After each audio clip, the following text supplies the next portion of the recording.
mois dernier concernant le CSE, droit et obligations du CSE. Et aujourd'hui, on se focalise sur l'expert comptable du CSE. Pourquoi? Alors, de nombreux adhérents sont confrontés à des experts comptables qui demandent tout et n'importe quoi. C'est un gros problème qu'on rencontre aujourd'hui au MEDEF. Ça crée beaucoup de tensions dans l'entreprise parce que l'expert comptable s'arroge des droits. Le CSE qui est proche du syndicat en général s'arroge des droits. Et le chef d'entreprise est un peu seul face à ces trois instances. Trois instances, c'est CSE, syndicat et expert.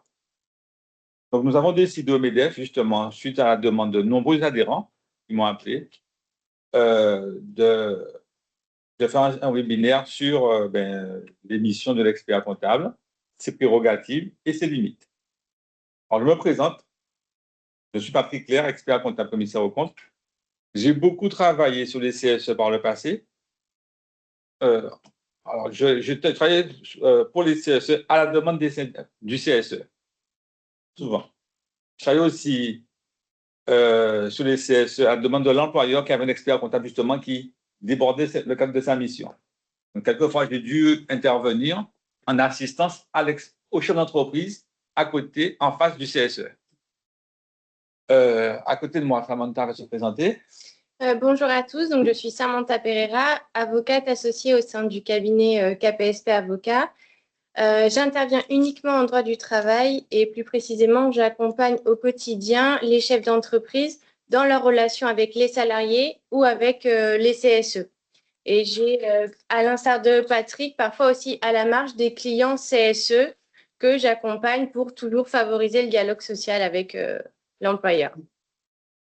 On ira directement à l'essentiel. Nous avons une petite heure pour rester ensemble. Donc, on vous enverra éventuellement notre support plus détaillé par la suite. Alors, on va se focaliser sur l'expert comptable. Tiens, ça. Super. L'expert comptable du CSE. Rôle, mission, limite et prérogatives. Tout d'abord, on va commencer par les quatre recours en expert. On va se focaliser après sur l'expert. Mais on commence par faire à quel moment que le CSE peut avoir recours à un expert. Alors, il y a trois types d'expertise. Expertise qui est financée à 100% par l'employeur, expertise financée à 80% par l'employeur et l'expertise pas du tout financée par l'employeur. Donc, quelles sont les expertises financées à 100% par l'employeur? Les consultations économiques, financières, consultations de la politique sociale, droit d'alerte économique, licenciement économique. Donc, ce sont les grosses expertises en général qui sont du ressort de l'expert comptable. Les expertises cofinancées. À 80% par l'employeur et 20% par le CSE. Alors, ce sont des expertises en général qu'on appelle des orientations stratégiques, les opérations de concentration, les fusions, droit d'alerte environnementale, etc. Mais, alors, premier point qu'il faut prendre d'attention.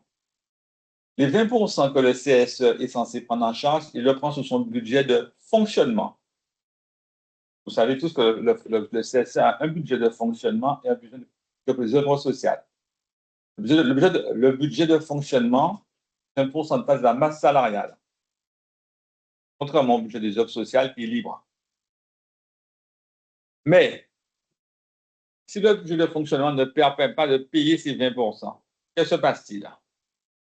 La loi nous dit tout simplement que c'est l'entreprise qui supporte le coût. C'est pratiquement simple. Et pour finir, il y a ce qu'on appelle les expertises libres qui sont financées à 100% par le CSE. Et là, c'est souvent le CSE qui choisit de faire appel à un expert. Ça peut être un ergonome, parfois ça peut être aussi un avocat, un juriste, voilà, n'importe quel conseil pour l'aider dans son quotidien de CSE ou à préparer certains travaux. Et il y a un dernier cas particulier qui est l'expertise pour la recherche d'un repreneur. Si l'entreprise a l'obligation de chercher un repreneur, le CSE peut désigner un expert pour analyser les offres de reprise.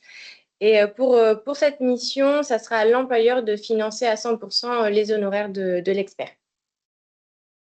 C'est très particulier. Donc, on vous a dit, on vous met ici à l'écran les 3 types de consultations, les consultations récurrentes, donc qu'on peut faire 1 fois par an, les consultations à assistance à négociation, là, ce qu'on appelle des expertises ponctuelles, je dirais. Alors, c'est la négociation, c'est des accords de performance, le plan de sauvegarde de l'emploi, qualité professionnelle. Les expertises ponctuelles, tout ce qui est vraiment qui arrive ponctuellement. Donc, c'est pas un droit d'alerte économique, donc qui peut intervenir à tout moment. Souvent, je rencontre ce droit d'alerte exercé par les CSE. Les risques graves aussi, de temps en temps, le CSE se réveille, il estime que tout n'importe quoi, c'est un risque grave. Donc, c'est très subjectif. Et qu'est-ce qu'on a comme... Alors, le rapport annuel sur la participation. Ça aussi, quelquefois, j'ai eu l'occasion comment on peut dire ça, de contrôler les travaux qu'avait fait l'expert comptable du CSE. Puisque la participation, c'est très technique le calcul. Et une anecdote, je vais vous raconter dans 3 minutes, parce que je ne vois pas trop de temps, c'est que l'entreprise a fait son calcul, trouvé un niveau de participation. L'expert comptable du CSE contrôle le calcul de l'entreprise et trouve qu'il n'y a pas assez de participation. Donc, je pense bien que ça fait un tapage d'entreprise. Sous la pression, l'entreprise paie le complément. Sur ce, moi, j'arrive, on me dit contrôler monsieur Claire. C'est quand même ça, 200, la participation, on était sur une base de 700 000 € de participation. Là. Un bénéfice de 21 millions. J'arrive et je trouve que le montant de ma participation est en deçà de ce que qu'a trouvé l'expert et l'entreprise. Et là, l'entreprise va attaquer l'expert du CSE en responsabilité. Ça sert à manger à l'amiable. Mais vous voyez, ce genre de choses, ça peut causer problème. Bon, on avance. Donc, à quel moment, nous, votre sujet, c'est l'expert comptable du CSE. Parce que l'expert comptable, quand on mine de rien, il y a quand même pas mal de missions qu'il peut faire pour le compte du CSE. Il y a 2 types de missions, celle financée à 100% par l'employeur et celle financée à 20-80%. Alors, quelles sont les missions financées à 100%? Ce qu'on appelle les missions récurrentes et les missions ponctuelles. Les missions récurrentes, c'est la consultation de sa situation économique et financière, qu'on appelle brièvement l'analyse des comptes annuels, les consultations de la politique sociale, conditions de travail et de l'emploi, le droit d'alerte économique, donc ça c'est une mission ponctuelle, mais qui est de la prérogative de l'expert comptable. Tous les projets de licenciement pour motif économique collectif, là, on peut faire appel à un expert comptable pour assister le CSE et prendre position, puisque le CSE doit se prononcer, donnant un avis. Et tout ce qui est OPA et tout ce qui est expertise sur le rapport relatif à la participation, ce que je vous disais. Toutes ces missions, qu'elles soient récurrentes ou ponctuelles, sont prises en charge à 100% par le chef d'entreprise. Ensuite, il y a les missions de l'expert comptable qui vont être financées à 80% par l'employeur et à 20% par le CSE. Et donc là, par exemple, ça va être la consultation sur les orientations stratégiques de l'entreprise, les opérations de concentration, donc type fusion ou rachat, et le droit d'alerte environnementale également du CSE. C'est un sujet qu'on va se développer, droit d'alerte environnementale. Aujourd'hui, ça devient, je pense que c'est un phénomène de société. Je ne sais pas trop, mais aujourd'hui, certains CSE, certains syndicats. Et qu'est-ce qu'ils mettent dans l'environnemental? Justement, ils mettent tout. Le fait que tu n'as pas appris, par exemple, s'ils estiment que les crimes sont mal nettoyés, ça va. Ah oui, non, là, on parle de risque sur la santé. Ouais. Normalement, ça va être bien cadré dans tout ce qui est évaluation du risque professionnel. Hein. Le code du travail, il est clair, donc ils ne peuvent pas, eux, décider qu'il y aura un risque environnemental comme ça en se levant en matin. Voilà. Ça, par contre, je pense que c'est un problème au niveau de la formation du CSE sur le volet sécurité. Oui. Donc, toi, Samantha, en tant qu'avocate de droit du travail, effectivement, c'est là qu'on peut t'interpeller. Mais bon. Oui, bah c'est pour ça quand le CSE estime qu'il y a un risque, que ce soit environnemental, risque grave, enfin, tous les risques qu'on connaît, effectivement, il y a l'employeur en fait va déterminer si effectivement il y a un risque avéré, c'est la procédure d'alerte classique. Et là, effectivement, on peut contester en disant non, il n'y a pas d'alerte environnementale. Effectivement, oui. Alors, ensuite, bon, on aborde dans le sujet. Première étape du processus, la nomination de l'expert comptable. Première étape qui peut causer problème.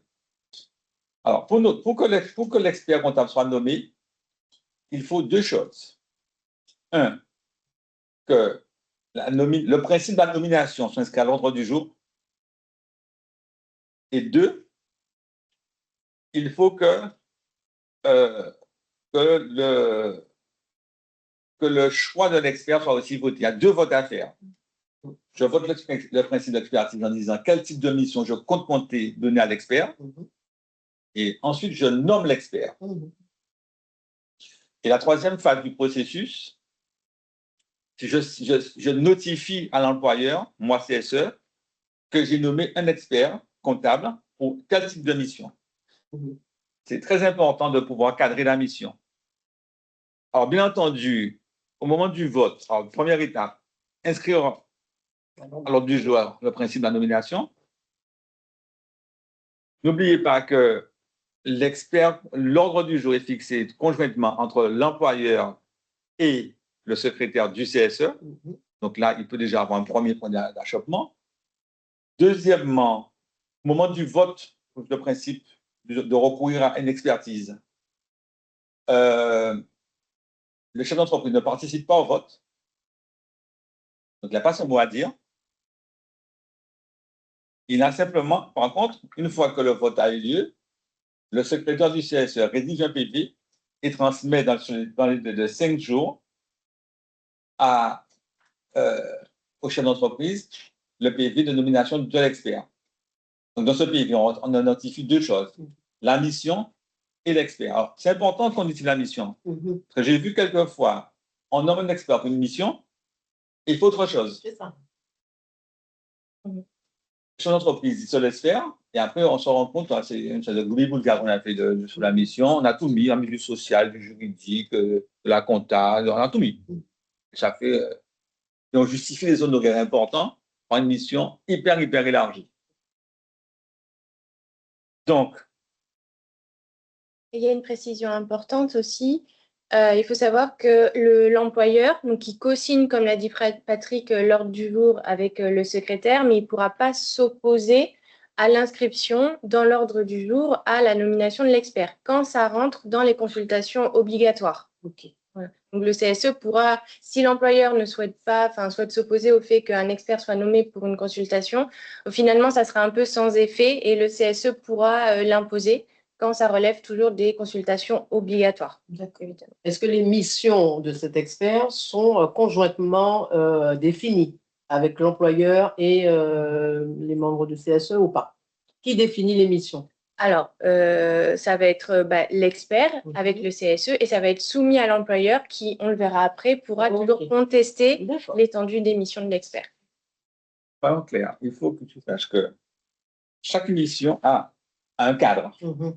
C'est-à-dire, quand on nomme un expert pour une consultation sur la situation économique, ce n'est pas une nomination sur à caractère social. Voilà.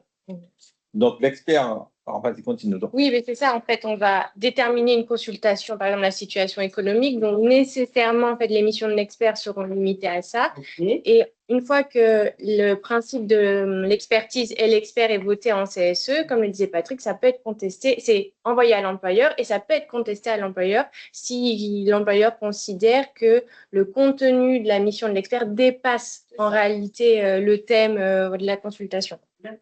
Donc, une fois qu'il est nommé, l'expert a 5 jours pour envoyer sa lettre de mission. Donc, le CSE a 5 jours pour notifier au chef d'entreprise la confirmation de la nomination de l'expert et la mission. L'expert a 5 jours pour envoyer sa lettre de mission. C'est ça. Et dans cette mission, ici, il peut joindre la liste de documents à fournir. Donc, je laisse faire ce délai. Oui, donc dans la lettre de mission, il y a le coût prévisionnel, l'étendue des travaux, le calendrier et les documents qui seront demandés. Et l'employeur devra ensuite, après, remettre certains documents. Il est important de vérifier qu'à minima, l'expert comptable qui a été choisi par le CSE soit bien inscrit à l'ordre des experts comptables. Quand même, c'est important. Et ensuite, on passe sur donc, le délai de l'expertise. Donc, l'expert, lui, il remet un calendrier. L'employeur il dispose de 5 jours pour répondre à la demande de l'expert relative aux documents dont il a besoin pour mener sa mission. Et donc là, il faut savoir qu'il y a plusieurs délais sur la remise du rapport final. Le rapport de l'expert, il doit être remis au plus tard 15 jours avant l'expiration du délai de consultation du CSE. Et pour comprendre ce délai, donc, il faut regarder la durée totale de la consultation du CSE. Donc, quand il n'y a pas d'expert qui est nommé, le CSE, il a 1 mois pour rendre un avis à l'employeur sur le thème concerné. Et quand il y a un expert qui est nommé, ce délai, il est allongé. Il va être de 2 mois et il peut éventuellement être porté à 3 mois en cas d'expertise multiple au niveau d'un CSE central ou d'un CSE d'établissement. Et éventuellement, ce délai, il pourra être renouvelé en cas d'accord entre l'employeur et la majorité des élus du CSE. Ou parfois, en amont de la consultation, on peut aussi mettre en place un accord. On appelle un accord entre le CSE et l'employeur pour définir des délais plus longs. Ça arrive souvent. Ça arrive souvent. Ouais. Bon, quand ça fonctionne bien, on se rend compte que les délais sont tellement courts, puisque nomination 5 jours après, les démissions, 5 jours pour qu'une entreprise fournisse l'ensemble des documents que demande le CSE, mais l'expert, parfois, c'est un peu court. Oui. C'est ce qu'on appelle les accords de méthode. J'ai eu à en rédiger un là, pour un client notamment. C'était sur un projet de réorganisation avec 800 salariés. Donc forcément, c'est quelque chose de gros. Et là, l'expert, il y avait un expert qui était un ergonome et il ne pouvait pas. 2 mois, c'était impossible. Voilà. Donc, on a étalé ça sur entre 6 et 8 mois. Mais c'est un accord de méthode qui est signé avant tout lancement des consultations. On va revenir juste sur la slide précédente avec l'article du Code du travail. Merci. Alors, l'article R2315-1. Donc, alors, qu'est-ce qui va se passer? Vous avez bien compris que le chef d'entreprise a 5 jours pour fournir tout document lui demande, ce qui est très court. Donc, on va prendre 5-4, s'il te plaît. Donc, je vous rappelle les délais ici. 5 jours, notification de l'expert de l'employeur. Dans les 10 jours qui suivent de sa nomination, l'expert envoie sa démission. 15 jours avant la fin de la consultation, il fournit son rapport final. Et consultation au maximum 2 mois, expertise compris. Alors, que se passe-t-il si on ne peut pas fournir que se passe-t-il si le chef d'entreprise ne fournit pas les documents? Ce qui arrive souvent. Non pas parce qu'il ne veut pas, mais parce qu'il n'a pas toujours le temps, puisque je ne pense pas que son responsable de ressources humaines soit assis à ne rien faire. Donc, bien souvent, il dit, mais moi, on me dit ça aujourd'hui, mais moi, j'ai un planning, j'ai des choses à faire. En plus, l'exploitation tombe devant les NAO, durant les congés de la fixe qui fait la paye, durant les congés du directeur financier. C'est ça. Donc, conclusion, qu'est-ce qui se passe? Si l'employeur t'a fourni les pièces, l'expert doit dire au CSE. Si vraiment on sent qu'il y a de la tension, on peut aller jusqu'au tribunal, saisir le juge en référé. Soit c'est l'expert qui saisit le juge, soit c'est le CSE. Alors, je n'ai jamais vu qu'on arrive à ce stade-là. Bien que actuellement, on a un problème, mais je ne pense qu'il y a un problème. J'ai appris ça cette semaine, le CSE. Alors, l'histoire, c'est que le CSE a demandé des pièces comptables qui n'existaient pas, des documents qui n'existaient pas. Donc, ils n'ont pas fourni le PV de nomination de l'expert. L'expert a envoyé une lettre de mission avec une liste de pièces à fournir. Donc, comme on voit, le chef d'entreprise n'a pas eu le temps de fournir et le CSE a assigné. Ça va vite, là. Donc, l'argument, sa défense consiste à dire je n'ai pas reçu le PV de nomination de l'expert. Premier angle de défense, je dirais. Et deuxième angle de défense, mais que les documents, c'est matériellement impossible à fournir en si peu de temps. Moi, je ne veux pas faire comme ça. J'aurais attaqué, je me suis défendu en disant je n'ai pas eu le PV. Oui, c'est ça. J'aurais aussi attaqué, non pas en disant je n'ai pas eu le temps de fournir les pièces, je dis les pièces demandées n'existent pas. C'est ça.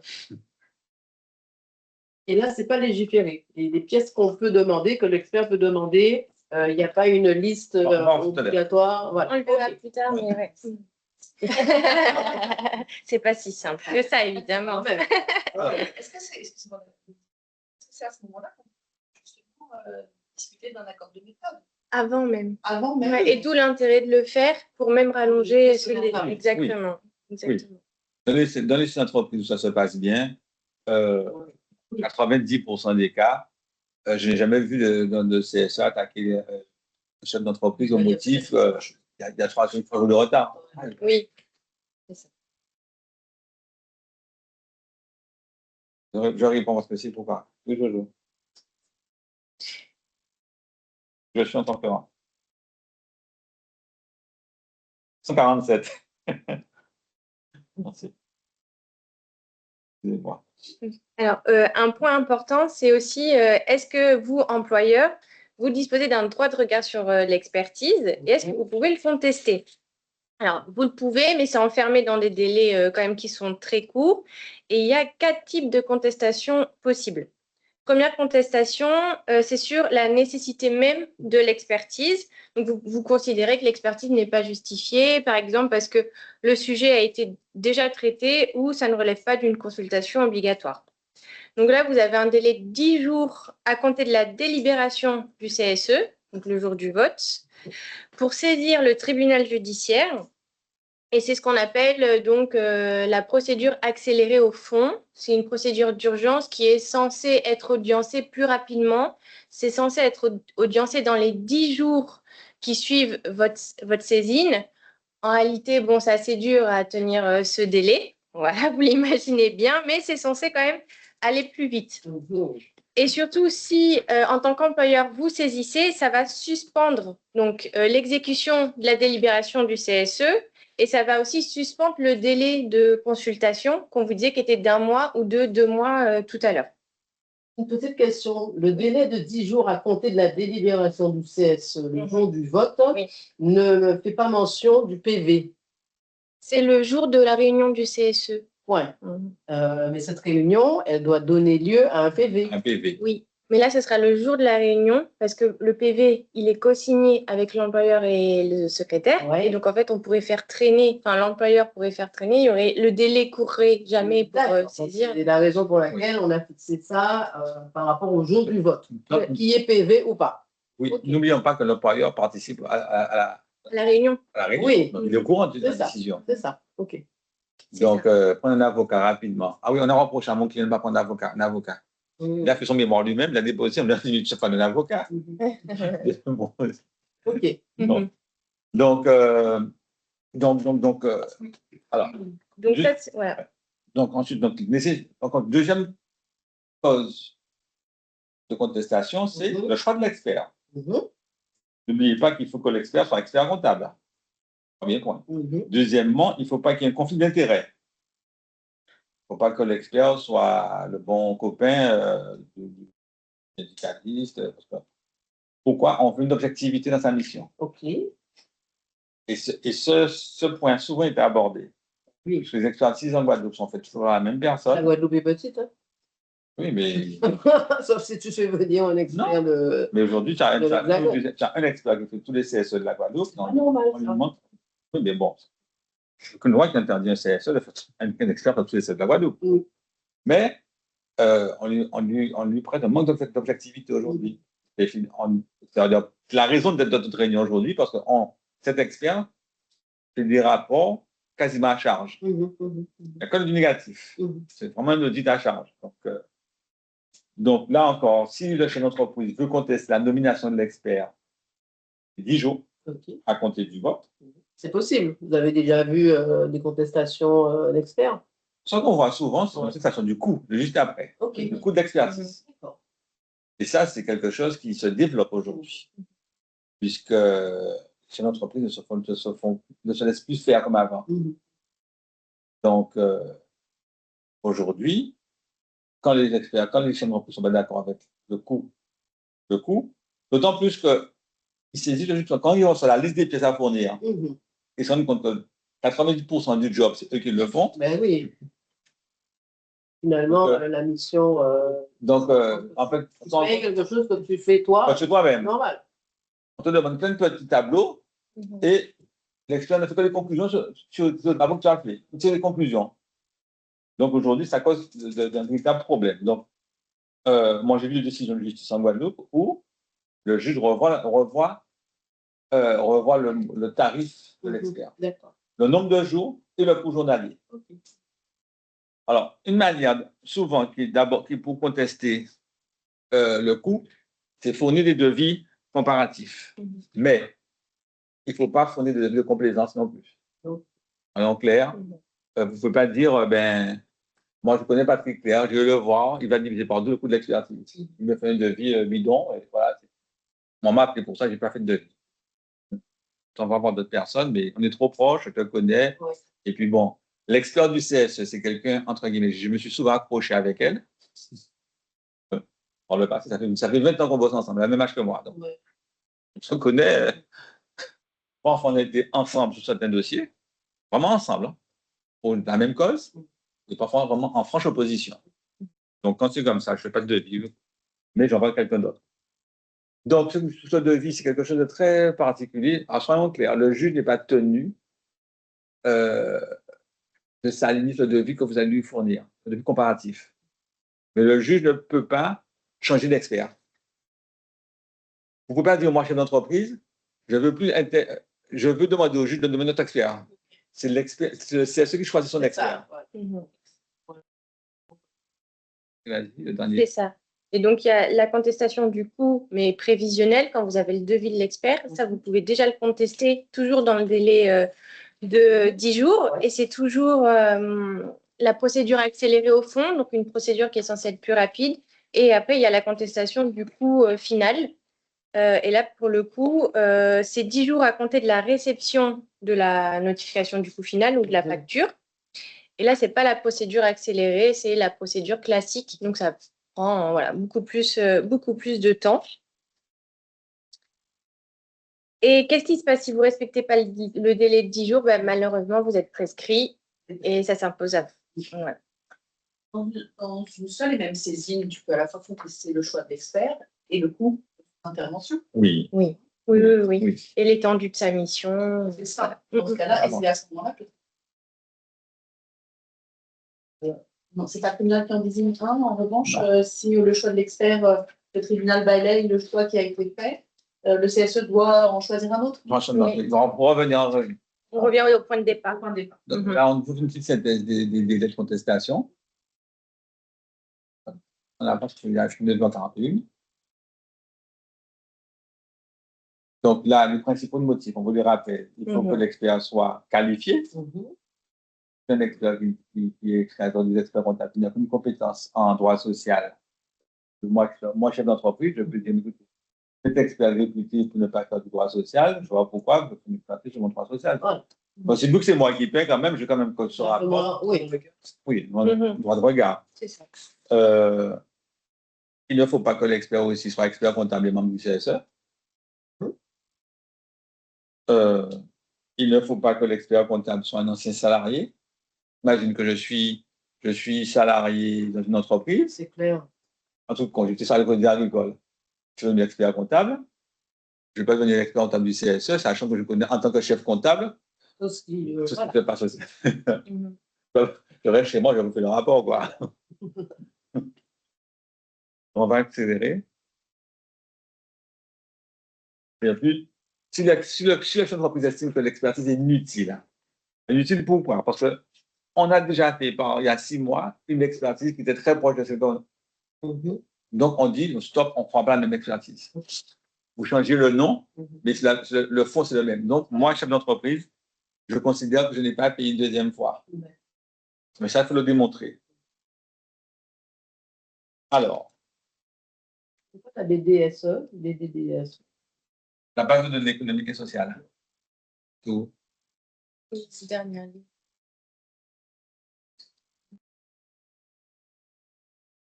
Ah oui, la BDES. Alors, ça aussi, c'est quelque chose qui change. Parce que la BDES est obligatoire depuis quelques années maintenant, presque 10 ans maintenant. Alors, c'est une base de données économiques et sociales. C'est-à-dire que c'est quelque chose de relativement lourd qui est mis à disposition du CSE et qui a toutes les informations caractère, je dirais, presque juridiques, économiques, financières et sociales. Ok. Et pour toutes les entreprises, quel que soit à partir de 10 salariés, 11 salariés. 10 salariés. Ok. Donc, j'ai eu l'occasion de mettre en place des BDES. C'est vraiment un cadre bien carré, c'est vraiment structuré. Et l'employeur est censé mettre à jour sa BDES régulièrement. D'accord. Est-ce que ça s'est fait Guadeloupe? Est-ce qu'il y a des problèmes par rapport à ça? Je veux dire, de votre expérience, est-ce que vous avez rencontré des litiges? Parce que c'est quand même une base qui finalement correspondrait aux éléments dont l'expert aurait besoin. On est Tout d'accord? à fait. Tout à fait. Donc- C'est pour ça que parfois, je te coupe, certains chefs d'entreprise disent, je ne te fournirai pas ces documents parce que tu as accès déjà à la BDES. D'accord. C'est légitime. Et c'est ce qui est vrai. Voilà. L'expert ne peut demander que ce qu'il ne peut pas avoir par lui-même. D'accord. Donc, cette base-là, les éléments dont aurait besoin un expert sont déjà là. Oui. On est d'accord. Alors, ce qui se passe, c'est que toutes les entreprises, beaucoup d'entreprises n'ont pas de BDES. Premier point. Deuxième point, quand j'en ai, ce n'est pas toujours à jour. D'accord. On préconise de mettre la BDES à jour tous les 6 mois. Ça voudrait dire avoir un salarié attitré pour mettre ça à jour. Qualifié. Oui. Alors, dans la BDES, tu as plusieurs. Alors, ce qu'on fait en général, tu as plusieurs niveaux d'accès. C'est ça. Tu as un accès qui est ouvert à tout le monde. Parfois rien. Oui. Tu as un accès qui est ouvert à certaines personnes, et ainsi de suite. Oui, parce que c'est sensible quand même. C'est très sensible. Oui. Oui. Mais bon, mais tu as des. Alors, du point de vue pratique, tu as des entreprises comme Dallos qui te proposent d'héberger ta BDES. Ok. Oui, ça peut être dématérialisé. D'accord. Oui, c'est hébergé. Les BDES aujourd'hui ne sont pas des fichiers. Oui. Voilà. C'est pas papier. Ah non, ce sont des sites. Moi, je suis de BDES. Qu'est-ce que je fais? Je prends un abonnement pour mon client Dallos ou n'importe où. Et je remplis la BDES. On a, comme c'est à distance, c'est dématérialisé. Et tu mets à jour régulièrement. Donc, les experts ont accès. Oui. Et quand l'avantage de faire comme ça, quand la loi change, la BDES est actualisée. Voilà. Parfois, les tableaux changent, les publications changent. Eh bien, quand tu as un partenaire qui suit ça, on t'informe des mises à jour. Ok. Donc, ensuite, la notion de coût manifestement excessif ou prévient d'abusif. Qu'est-ce que le juge va vérifier? Est-ce que le temps passé est cohérent par rapport à la mission? Premier point. Deuxième point, est-ce que le taux journalier, alors on parle de taux journalier, dans la lettre de mission de l'expert, il indique que son nombre de jours sont taux journaliers. Le taux journalier, il est fixe, il est variable, il est réglementé? Non, il n'est pas réglementé, il est libre. D'accord. Il est libre. Comme la durée, c'est vraiment, donc moi, ce que j'ai vu, en Guadeloupe, c'est un expert qui avait proposé pour une mission, une trentaine de jours, à 1 800 € la journée. Le juge a ramené la mission à 15 jours ouvrables et à 1 200 € la journée. Parce que quand l'expert vous fait 2 missions, une à caractère financier, une des comptes, une à caractère social, 2 missions. C'est 2 lettres de mission. Donc, quand vous facturez 2 fois 30 jours à 1 200 € la journée, un budget. Donc, le juge a ramené déjà les 2 missions. Il a dit, OK, je veux bien 2 missions, mais pour chaque mission, je ne veux pas 30 jours, je veux 15 jours. Je ne veux pas 1 800 € la journée, je veux 1 200. Mais c'est le juge de Guadeloupe qui a dit. Donc, le juge est capable, mais une des manières d'aborder le sujet, c'est de proposer au juge d'autres lettres de mission. C'est ce que moi je préconise souvent. Faites 2-3 devis, dis voilà, écoutez, moi, la même mission, moi, c'est ce que je me propose. C'est un expert comptable, il est capable de faire cette mission. Moi, je suis une entreprise, je refuse de payer aussi cher. Vas-y, périmètre abusif. Sur le périmètre abusif, donc l'expertise, elle doit être strictement nécessaire à la consultation en cours, évidemment. Elle doit avoir un lien avec la mission. Et donc, dans le cadre de l'expertise, l'expert ne peut pas exiger des documents qui seraient voilà, à côté, enfin pas directement en lien. Et surtout, si sur la disponibilité de l'information, donc si l'employeur prouve qu'il a déjà fourni des analyses détaillées ou voilà, des documents suffisants dans la BDES, par exemple, le juge pourrait estimer qu'une demande de l'expert de nouvelles analyses sur ces mêmes données serait abusive. Voilà. Et évidemment, l'expert ne doit pas s'immiscer ni se substituer aux dirigeants, ni dans ses choix. Voilà. Et donc, il y a eu on vous a donné des exemples voilà, de jurisprudence où le juge a pu réduire les honoraires de l'expert, où un employeur a pu aussi obtenir gain de cause car le CSE avait désigné un expert sur la situation économique 2 mois après une expertise, donc sur les orientations stratégiques qui couvraient déjà 80% des mêmes chiffres. Alors, le principe qu'on dit on dirait que l'expert du CSE a les mêmes droits que le commissaire au compte, au fait au cours. Dans les mêmes informations. Donc, j'ai même vu quelque part, que j'ai lu dans une jurisprudence, qu'il peut même faire des auditions avec des salariés, à condition d'en informer le chef d'entreprise. Oui, mais si ce n'est pas dans la mission. Oui, c'est pas mais ça me donne la mission. Okay. Mais moi, expert comptable du CSE, je peux très bien dire que j'ai besoin de m'entretenir avec le responsable de ressources humaines. Si j'ai une mission sur les autres affaires sociales. Oui. C'est possible. Oui.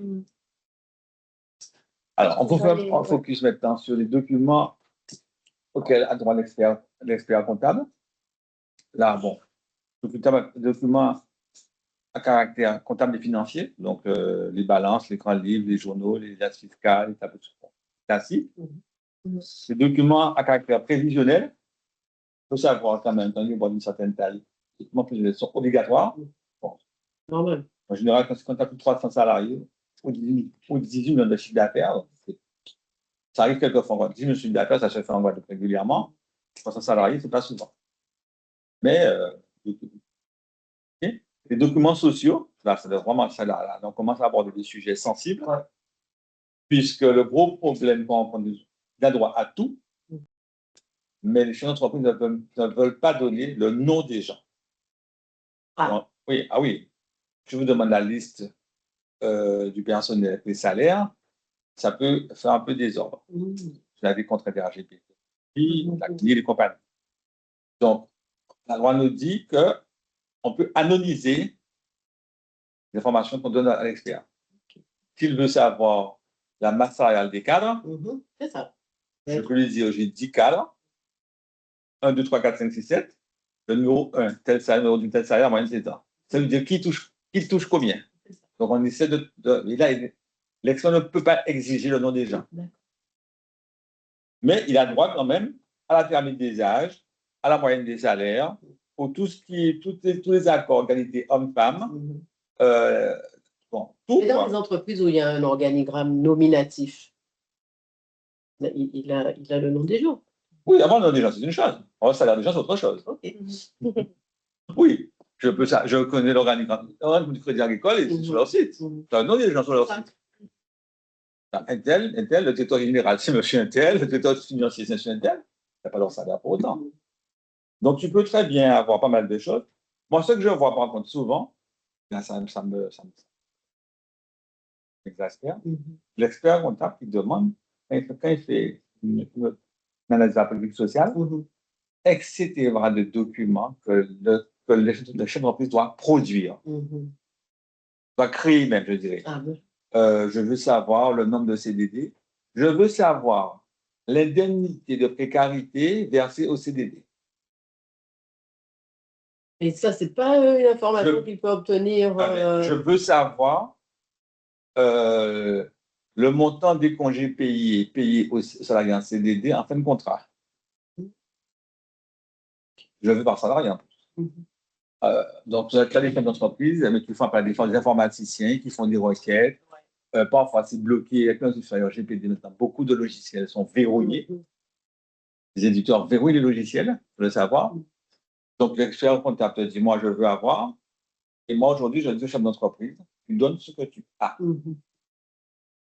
Et si tu donnes un fichier Excel qui a 30 colonnes, qui a 500 lignes, il se débrouille. Il fait ses requêtes, il fait ses filtres, il fait ses filtres, il fait ses tables de croisement dynamique, il le fait lui-même. Mais ne va pas perdre ton temps, parce que tu as 5 jours pour fournir tout ça en plus. Donc, tu fournis en 5 jours ce que tu peux fournir, et lui se débrouille. Et à ce moment-là, c'est lui qui aura un problème, il explique au juge, il n'y a pas ce qu'il voulait. Et là, le juge va trancher sur le fait, est-ce que tu as donné ce que... Oui, ce qu'il demandait, les éléments, tu as le droit d'avoir ou pas. Mais c'est vraiment la politique sociale, c'est un sujet très, très, très sensible. Il y a beaucoup de jurisprudence là-dessus. Et moi, je dis à mes clients aujourd'hui, n'allez pas vous prendre la tête sur ce que vous n'avez pas. Donnez ce que vous avez. Bon. Donc, on peut avoir aussi un document stratégique contractuel. Et comme on vient de vous le dire, la B2S, c'est la porte d'entrée de la mission de l'expert comptable. Vraiment, la première chose que l'expert comptable doit faire, c'est aller voir la B2S et voir ce qu'il peut avoir dans le domaine. Il demande ce qu'il n'a pas. Demander des informations qu'il a accès, non. Donc, sur les limites et les protections, donc quelles limites en tant qu'employeur vous pouvez imposer à l'expert? Donc déjà, tous les documents demandés par l'expert doivent avoir un lien direct avec sa mission. Donc ça, on l'a déjà dit plusieurs fois. Et on vous cite plusieurs jurisprudences. Et notamment, il y en avait une où l'expert en fait, du CSE, là c'était une URSSAF, entreprise, souhaitait la communication des comptes des cotisants. Et là, les juges ont considéré que ça n'avait aucun lien avec la mission de l'expert. Voilà, tout simplement. Ou encore une autre fois, un expert demandait l'analyse détaillée de l'absentéisme et ses causes. Donc là, évidemment, ça n'avait aucun lien avec la mission de l'expert qui était la vérification annuelle des comptes. Autre limite que vous pouvez imposer à l'expert, c'est il ne peut pas exiger des documents inexistants ou non obligatoires. C'est ce que venait de dire Patrick. Il ne peut pas exiger que vous produisiez des documents qui n'existent pas dans votre entreprise et qui ne sont pas légalement obligatoires. Par contre, attention, si le document existe, parce que vous avez décidé de le créer, de le mettre en place, même s'il n'a pas une obligation légale, comme il existe et qu'il le demande, vous devez lui transmettre. Alors, j'ai vu une jurisprudence, juste pour compléter ce que tu as dit, où l'expert a demandé une note de frais des dirigeants. Ah ouais? Oui. Les dirigeants ont refusé. Les juges ont donné raison aux dirigeants. Ils ont estimé que dans l'analyse de la situation économique, note de frais n'était pas un élément suffisamment important pour estimer. Alors, j'ai vu une expertise où l'expert a mis en évidence que le chef d'entreprise avait acheté un billet d'avion à 3 000 euros. 3 000 euros, c'était la fin du monde. Quand tu vois le chiffre d'affaires d'entreprise, quand tu vois le bénéfice de l'entreprise, 3 000 euros, c'est rien. Et tout ce qu'on a retenu, il se pète des billets d'avion à 3 000 euros en classe affaires sur Air France. Ça, c'est le prix Air France, il va qu'à dire France de... Mais si, moi, j'ai assisté à une restitution. La expertise d'expert restitue ses travaux. Bien souvent, tu as le chef d'entreprise à tout le monde. Moi, j'ai répondu ce que tu as répondu. Si en France, on donne des billets à 3 000 euros, il faut qu'il n'achète. Mais c'était mis en évidence. Moi, j'ai vu une expertise, vraiment, je trouve que ça peut aller, où l'expert dit le salaire le plus important est 2 fois ou 2000 fois plus important, plus supérieur, plus élevé, c'est le salaire le plus bas. Tu entends ça, tu te dis. C'est du jugement de valeur. Attends, mais tu entends ça, tu te dis, mais qu'est-ce que c'est que ça? On est, quoi. C'est je ne sais plus, vraiment, l'expert a comparé le salaire d'une femme de ménage qui venait 2 ou 3 heures ou 4 heures par semaine dans l'entreprise, avec la rémunération du directeur général dans une boîte qui faisait plusieurs millions de chiffres d'affaires. C'est de la mauvaise foi. Et il te dit, voilà, il y a un écart. Mais oui, il y a un écart. Oui. Oui, des tensions et de nuire au dialogue social. J'ai un petit peu empiété. Dialogue social. C'est ça. Tout à fait. Alors, Tout à continue.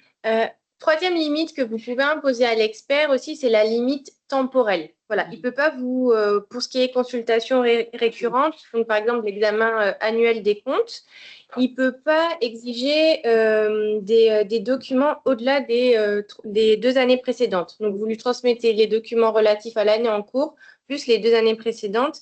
Et notamment, il y avait une affaire, mais pas très loin, donc c'était pour EDF Guyane, où l'expert demandait des éléments de rémunération sur les 6 années. Voilà, et le juge a refusé naturellement. Quatrième limite, et donc il y a le secret des affaires et la confidentialité. Donc là, pour le coup, en principe, le secret des affaires ou la confidentialité ne peuvent pas être opposés à l'expert comptable du CSE, car il est tenu à un secret professionnel.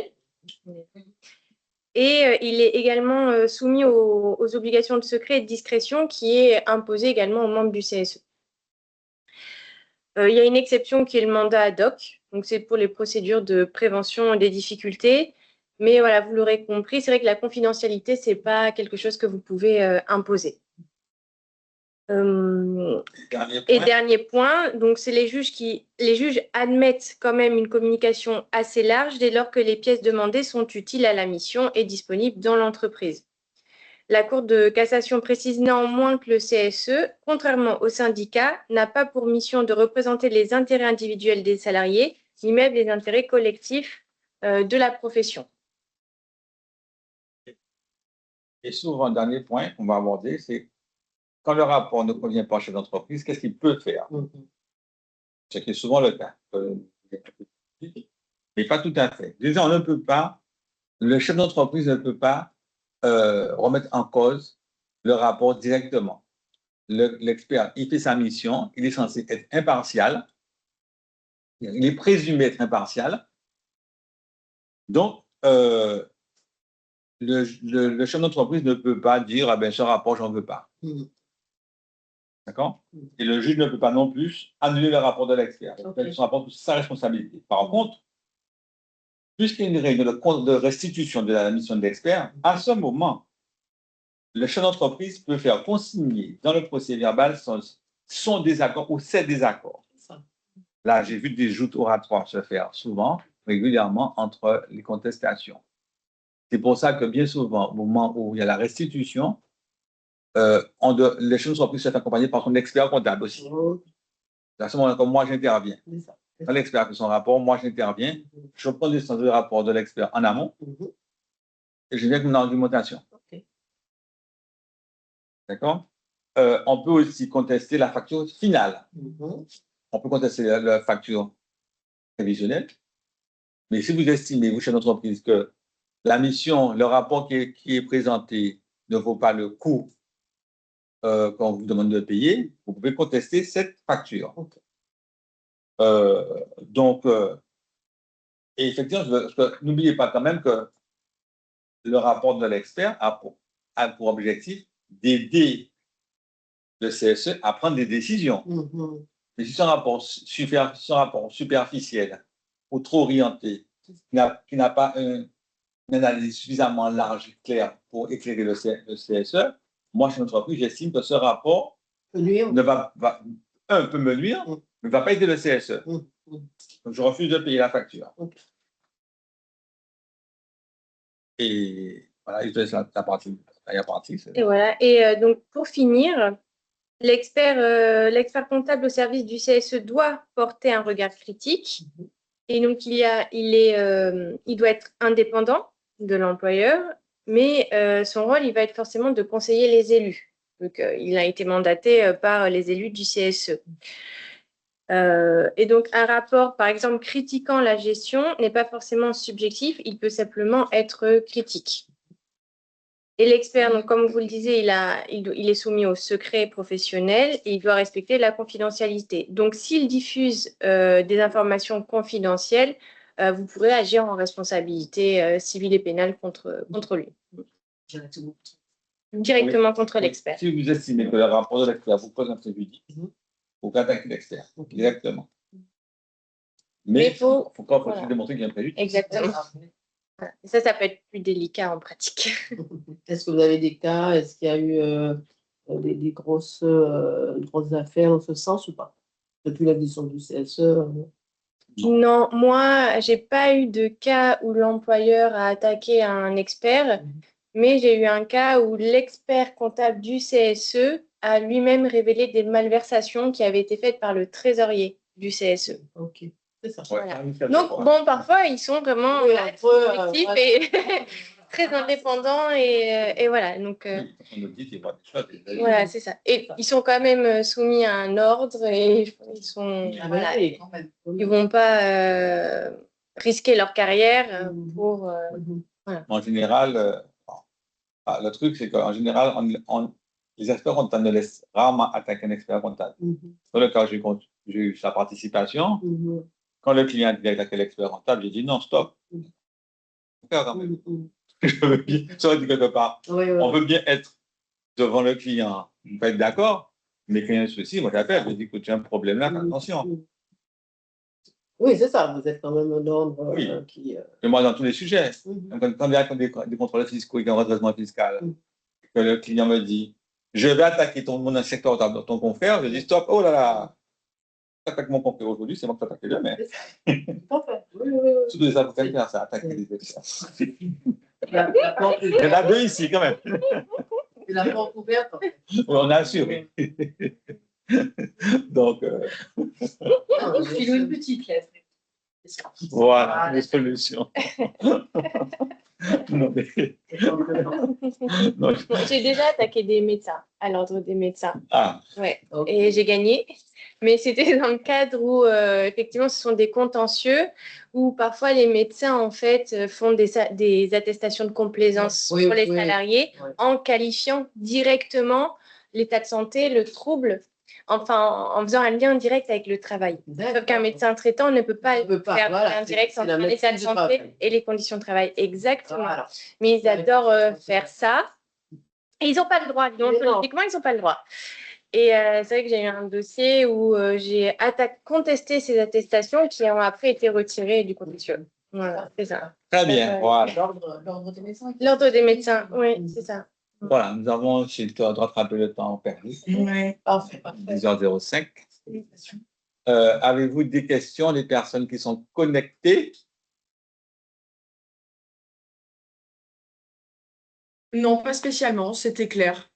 Après, pour ma part, moi, on avait fait l'élection d'un vote d'un CSE, mais personne ne s'est présenté. Donc, pour le coup, je n'ai pas de constitution de la sorte chez moi. Mais le jour où il y a de nouveau le vote et que quelqu'un se présente, au moins, j'ai les infos. Donc, en tout cas, merci beaucoup.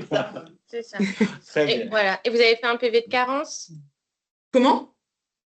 Vous avez rédigé un procès-verbal de carence? Oui, tout à fait. Oui, tout à fait. okay, Ça a été fait avec l'expert comptable. Hein. On a géré le sujet avec notre expert comptable. Super. Très bien. Merci de votre participation. Merci. Pas de souci. Le support vous sera envoyé.